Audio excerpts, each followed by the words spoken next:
Dear students, welcome to AKS Academy. As part of our online initiative, we'll be first starting with the CSAT classes. So in the CSAT, first we will be dealing with permutations and combinations. In this video lecture series, the medium of instruction will be in both English as well as in Kannada. ಕನ್ನಡದಲ್ಲಿ ಮತ್ತೆ ಇಂಗ್ಲಿಷ್ನಲ್ಲಿ ಎರಡರಲ್ಲೂ ವಿವರಣೆ ಇರುತ್ತೆ. So CSAT ಅಥವಾ KPS ಎರಡು paper consider ಮಾಡಿದ್ರೆ ಪರ್ಮಿಟೇಷನ್ಸ್ and combinations ಕನ್ನಡದಲ್ಲಿ ಹೇಳಬೇಕಾದ್ರೆ ಕ್ರಮಯೋಜನೆ ಮತ್ತು ವಿಕಲ್ಪಗಳು ಇದು ಎರಡು ಈ ಟಾಪಿಕ್ ತುಂಬಾ ಇಂಪಾರ್ಟೆಂಟ್ ಆದ topic, especially in UPSC. In CSAT paper many questions do come from this topic. So ಹಾಗಾಗಿ ಈ ಪರ್ಮಿಟೇಷನ್ಸ್ ಮತ್ತೆ ಕಾಂಬಿನೇಷನ್ಸ್ ಕ್ಲಾಸಸ್ ತುಂಬಾ ವಿಡಿಯೋಸ್ ಅಲ್ಲಿ ನಾವು ಮಾಡ್ತೇವೆ. ಅರೌಂಡ್ 15 ವಿಡಿಯೋಸ್ ಅಲ್ಲಿ ಇದರ ಎಕ್ಸ್ಪ್ಲನೇಷನ್ಸ್ ಇರುತ್ತೆ. ಇವತ್ತು ಫಸ್ಟ್ ವಿಡಿಯೋದಲ್ಲಿ will be dealing with only basics of permutations and combinations. So whenever you are watching, please watch accordingly. ಅಂದ್ರೆ ಫಸ್ಟ್ ವಿಡಿಯೋ ಆದ ನಂತರ second video, third video and till 15th video. So ನಿಮ್ಗೊಂದು order ಸಿಗುತ್ತೆ, correct ಆಗಿ ಅರ್ಥ ಆಗ್ತಾ ಹೋಗುತ್ತೆ. Fine. ನಾವು ಈಗ will go to the class. Now, all of we use ATM cards, right? For example, ATM card pin number ಬಂದ್ಬಿಟ್ಟು 4 digit ಅಲ್ಲಿ ಬರುತ್ತೆ. ಫಾರ್ ಎಕ್ಸಾಂಪಲ್, ಯಾರ್ದಾದ್ರೂ ಒಬ್ಬ ಪರ್ಸನ್ ಇದ್ದು ಪಿನ್ ಕೋಡ್ 1835 ಆಗಿದೆ ಅಂತ ತಿಳ್ಕೊಳ್ಳಿ. 1835 is the pin code of one person's ATM. Suppose ಇದು correct pin code. Suppose instead of 1835, if he enters 8135, does the ATM work? No. ಯಾಕಂದ್ರೆ ನಮ್ಗೆಲ್ಲ ಗೊತ್ತು ATM ಅಲ್ಲಿ ನಾವು ಕರೆಕ್ಟ್ ಆರ್ಡರ್ ಅಲ್ಲಿ ನಾವು ಪಿನ್ ಹಾಕಬೇಕು. 1835 ಅಂದ್ರೆ 1 ಆದ ನಂತರ 8 ಆದ ನಂತರ 3 ಆದ ನಂತರ 5 ಹಾಕಬೇಕು. ಬೇರೆ ಯಾವುದೇ ಆರ್ಡರ್ ಮಾಡಿದ್ರು ಕೂಡ ದಟ್ ವಿಲ್ ನಾಟ್ ವರ್ಕ್. ಅಂದ್ರೆ ಇಲ್ಲಿ ಆರ್ಡರ್ ಅನ್ನ ನಾವು ಮೇಂಟೈನ್ ಮಾಡಬೇಕಾಗುತ್ತೆ. ಇದು ಒಂದು ಟೈಪ್ ಆದ್ರೆ, ಇನ್ನೊಂದು ನಾನು ಬೇರೆ ಎಕ್ಸಾಂಪಲ್ ಕೊಡ್ತೀನಿ. For example, you are making fruit salad. You and your brother both are making fruit salad. ನೀವು ನಿಮ್ಮ ಬ್ರದರ್ ಜೊತೆಗೆ ಫ್ರೂಟ್ ಸಲಾಡ್ ಮಾಡ್ತಿದ್ದೀರಾ ಅಂತ ತಿಳ್ಕೊಳ್ಳಿ.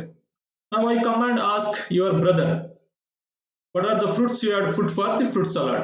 And he says, first apple, then banana, then pineapple.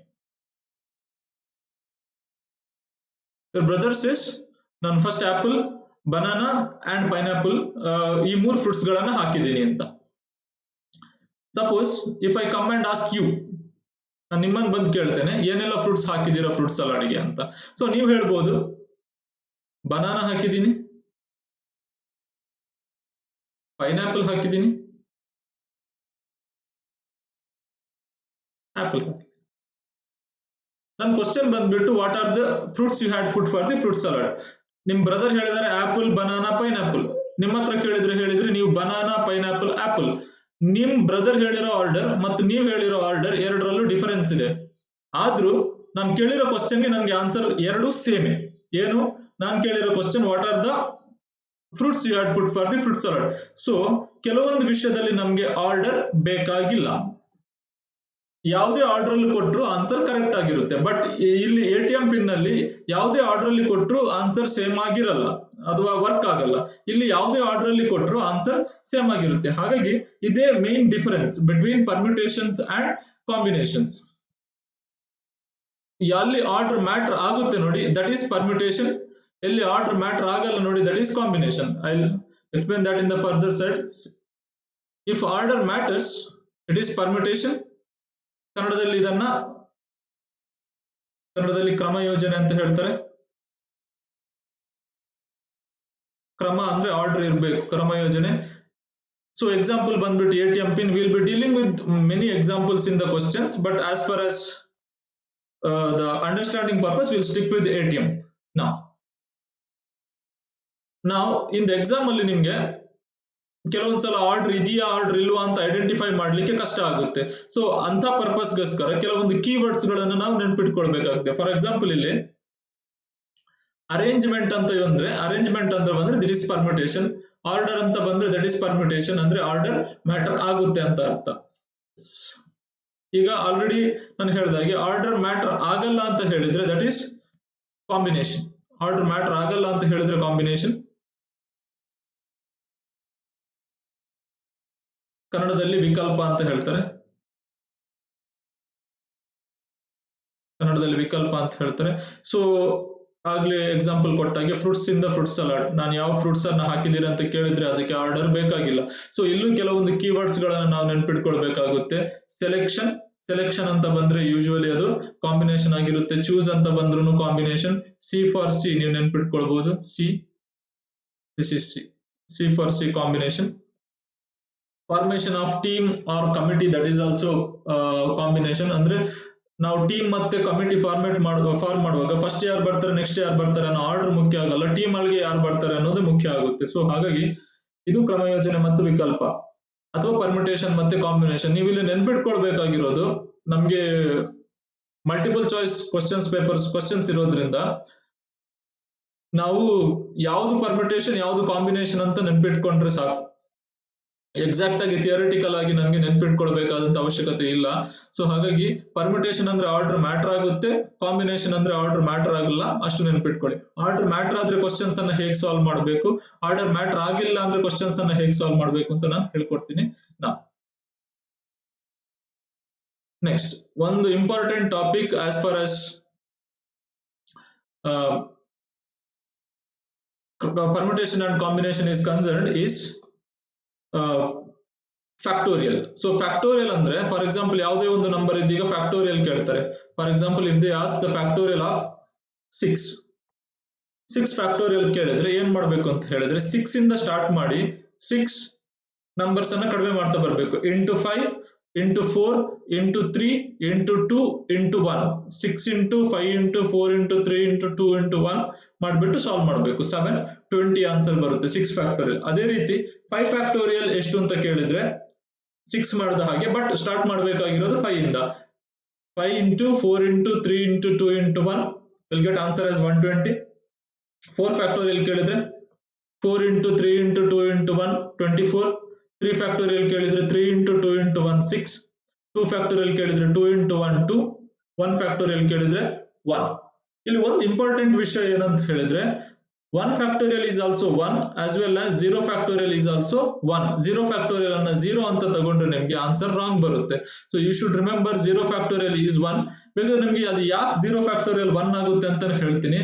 For example ಈಗ 6 ಫ್ಯಾಕ್ಟೋರಿಯಲ್ಗೆ ಇದು number 6 ಗೆ 6 ಇಂದ ಡಿವೈಡ್ ಮಾಡಿದ್ರೆ 6 ಫ್ಯಾಕ್ಟೋರಿಯಲ್ಗೆ 6 ಇಂದ ಡಿವೈಡ್ ಮಾಡಿದ್ರೆ ಏನ್ ಆನ್ಸರ್ ಬರುತ್ತೆ ನೋಡಿ. 6 into 5 into 4 into 3 into 2 into 1 divided by 6. ಈ 6 ಕ್ಯಾನ್ಸಲ್ ಆಗುತ್ತೆ, ಅಂದ್ರೆ ನಮ್ಗೆ ಆನ್ಸರ್ 5 ಫ್ಯಾಕ್ಟೋರಿಯಲ್ ಬರುತ್ತೆ. 5 into 4 into 3 into 2 into 1 is nothing but 5 factorial. So answer ನನಗೆ 5 ಫ್ಯಾಕ್ಟೋರಿಯಲ್ ಬರುತ್ತೆ. ಅಂದ್ರೆ ಒಂದು ನಂಬರ್ ಫ್ಯಾಕ್ಟೋರಿಯಲ್ಗೆ ಅದೇ ನಂಬರ್ ಇಂದ ಡಿವೈಡ್ ಮಾಡಿದ್ರೆ, ಫ್ಯಾಕ್ಟೋರಿಯಲ್ ಇಂದ ಅಲ್ಲ, ಒಂದು ನಂಬರ್ ನ ಫ್ಯಾಕ್ಟೋರಿಯಲ್ಗೆ ಅದೇ ನಂಬರ್ ಇಂದ ಡಿವೈಡ್ ಮಾಡಿದ್ರೆ ನಮ್ಗೆ ಒಂದು ಕಡಿಮೆ ನಂಬರ್ ಇಂದ ಫ್ಯಾಕ್ಟೋರಿಯಲ್ ಬರುತ್ತೆ. ಅಂದ್ರೆ 6 factorial divided by 6 is 5 factorial. Similar way 3 factorial divided by 3 will definitely be 2 factorial. Observe ಮಾಡಬೇಕಿದೆ. 3 into 2 into 1 divided by 3 factorial ಅಂದ್ರೆ 3 into 2 into 1 divided by 3 cancel ಆಯ್ತು, 2 ಫ್ಯಾಕ್ಟೋರಿಯಲ್. ಹಾಗಾದ್ರೆ ನಾನು 0 ಫ್ಯಾಕ್ಟೋರಿಯಲ್ ಸಿಗ್ಬೇಕಾದ್ರೆ ಏನ್ ಮಾಡಬೇಕಾಗುತ್ತೆ? ಒಂದು ನಂಬರ್ ಜಾಸ್ತಿ ಮಾಡಬೇಕು. 2 ಫ್ಯಾಕ್ಟೋರಿಯಲ್ ಸಿಗ್ಬೇಕಾದ್ರೆ ನಾನು 3 ಫ್ಯಾಕ್ಟೋರಿಯಲ್ ಡಿವೈಡೆಡ್ ಬೈ 3 ಮಾಡಬೇಕು. ಹಾಗಾದ್ರೆ 0 ಫ್ಯಾಕ್ಟೋರಿಯಲ್ ಸಿಗ್ಬೇಕಾದ್ರೆ ನಾನು 1 ಫ್ಯಾಕ್ಟೋರಿಯಲ್ ಡಿವೈಡೆಡ್ ಬೈ 1 ಮಾಡಬೇಕು. 1 ಫ್ಯಾಕ್ಟೋರಿಯಲ್ ಡಿವೈಡೆಡ್ ಬೈ 1 ಅಂದ್ರೆ 1 ಫ್ಯಾಕ್ಟೋರಿಯಲ್ ಅಂದ್ರೆ ಎಷ್ಟು? 1 divided by 1, answer will be 1. That is how 0 factorial is 1. So remember this, 0 factorial is not 0 factorial is 1. ನಮ್ಗೆ ಎಕ್ಸಾಕ್ಟ್ ಸ್ಟೆಪ್ಸ್ ಪ್ರೊಸೀಜರ್ ಯಾಕೆ 0 factorial 1 ಅಂತ ಬೇಕಾಗಿಲ್ಲ, ನೀವು ಜಸ್ಟ್ ನೆನ್ಪಿಟ್ಕೊಳ್ಬೇಕು 0 ಫ್ಯಾಕ್ಟೋರಿಯಲ್ is 1.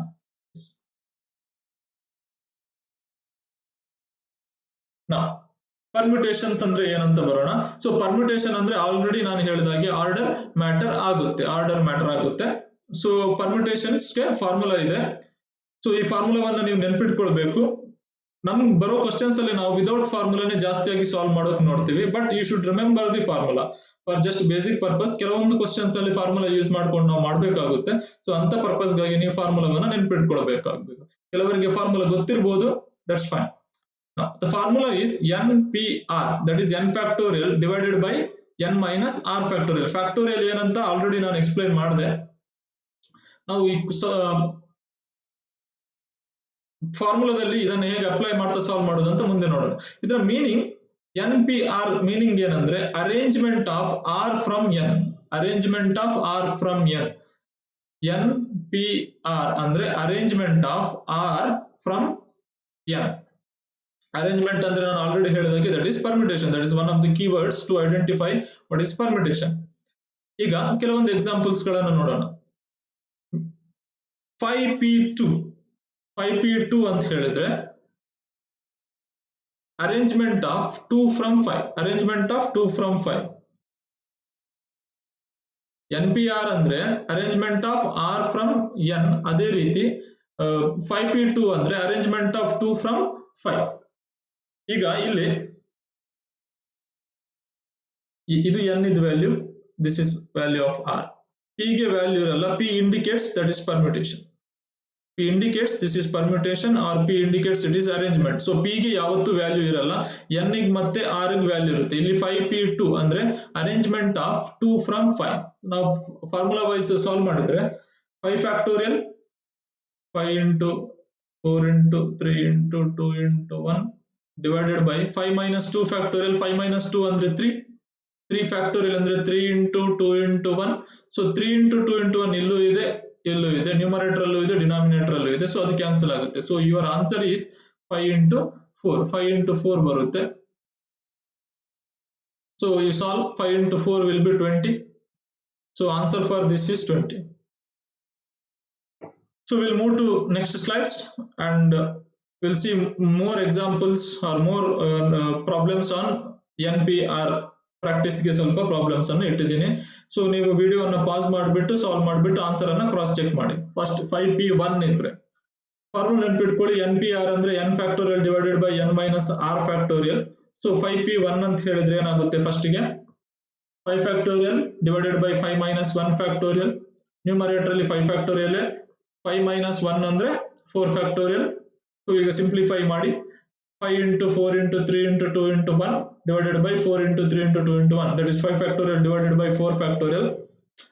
Numerator ಅಲ್ಲಿ 4 into 3 into 2 into 1 ಇದೆ, ಡಿನಾಮಿನೇಟರ್ ಅಲ್ಲಿ 4 into 3 into 2 into 1 ಇದೆ. So ಅದು ಕ್ಯಾನ್ಸಲ್ ಆಗುತ್ತೆ. So your answer will be 5. So next ಮಾಡೋಣ 5p0. 5p0 ಅಂದ್ರೆ 5 factorial divided by 5 minus 0 factorial ಅಂದ್ರೆ 5 ಮೈನಸ್ 0 ಅಂದ್ರೆ 5 ಆಗುತ್ತೆ. So 5 factorial divided by 5 factorial is 1. Numerator ಅಲ್ಲೂ 5 ಫ್ಯಾಕ್ಟೋರಿಯಲ್, ಡಿನಾಮಿನೇಟರ್ ಅಲ್ಲೂ 5 ಫ್ಯಾಕ್ಟೋರಿಯಲ್, ಎರಡು ಕ್ಯಾನ್ಸಲ್ ಆಗುತ್ತೆ 1. ಸೊ ನೆಕ್ಸ್ಟ್ ಕ್ವೆಶ್ಚನ್ ಮಾಡೋಣ 5p5.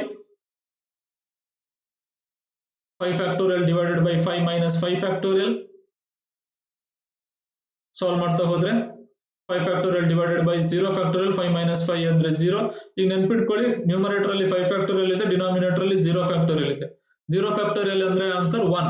So answer is 5 factorial divided by 1. 5 factorial divided by 1, that is 5 into 4 into 3 into 2 into 1 divided by 1. The answer is 120. Next 5p6. 5p6 ಇದು meaning ಏನಾಗುತ್ತೆ ಅಂತ ನೋಡಿ. ಈಗ 5p1 ಅಂತ meaning ಇದ್ರೆ arrangement of 1 from 5. ಅದೇ ರೀತಿ 5p6 ಅಂತ ಇದ್ರೆ ಅರೇಂಜ್ಮೆಂಟ್ ಆಫ್ 6 ಫ್ರಮ್ 5. ಅಂದ್ರೆ 5 ಜನ ಇದ್ದಾರೆ, ಆ 5 ಜನರಿಂದ ನೀವು 6 ಜನರನ್ನ ಅರೇಂಜ್ ಮಾಡಬೇಕು. Just think, is it possible? Definitely no. So ಹಾಗಾಗಿ ಈ ತರದ ಅರೇಂಜ್ಮೆಂಟ್ಸ್ ಗಳನ್ನ ಮಾಡೋಕ್ಕಾಗಲ್ಲ. ಸೊ NPR ಫಾರ್ಮುಲಾದಲ್ಲಿ ಒಂದು ಕಂಡೀಷನ್ ಇದೆ. ಅದು ಏನಂದ್ರೆ n must be greater than or equal to r. ಈ ಫಾರ್ಮುಲಾದಲ್ಲಿ NPR ಫಾರ್ಮುಲಾದಲ್ಲಿ ಇಲ್ಲಿ ಬರೋ n, this n should be greater than or equal to r. ಅಂದ್ರೆ ನಾವೀಗ 5p0 ಕ್ಯಾಲ್ಕುಲೇಟ್ ಮಾಡ್ಬೋದು, ಯಾಕಂದ್ರೆ 0 is less than 5. 5p1 ಮಾಡ್ಬೋದು, 5p2 ಮಾಡ್ಬೋದು, 5p3 ಮಾಡ್ಬೋದು, 5p4 ಕ್ಯಾಲ್ಕುಲೇಟ್ ಮಾಡ್ಬೋದು, 5p5 ಕ್ಯಾಲ್ಕುಲೇಟ್ ಮಾಡ್ಬೋದು. That's it. 5p6 ಕ್ಯಾಲ್ಕುಲೇಟ್ ಮಾಡ್ಲಿಕ್ಕೆ ಆಗಲ್ಲ. n should be always greater than or equal to r. So this is it in the first video. ಇದು ತುಂಬಾ basic ವಿಷಯಗಳನ್ನ, ಫಾರ್ಮುಲಾವನ್ನ ಹೇಳಿದ್ದೇನೆ. ಇನ್ನು ಕಮಿಂಗ್ ವಿಡಿಯೋಸ್ ಅಲ್ಲಿ ಬೇರೆ ವಿಷಯಗಳನ್ನ ಹೇಳ್ತೇವೆ. ಸೊ ಆರ್ಡರ್ ಅಲ್ಲಿ ನೋಡ್ತಾ ಹೋಗಿ. Thank you very much for watching.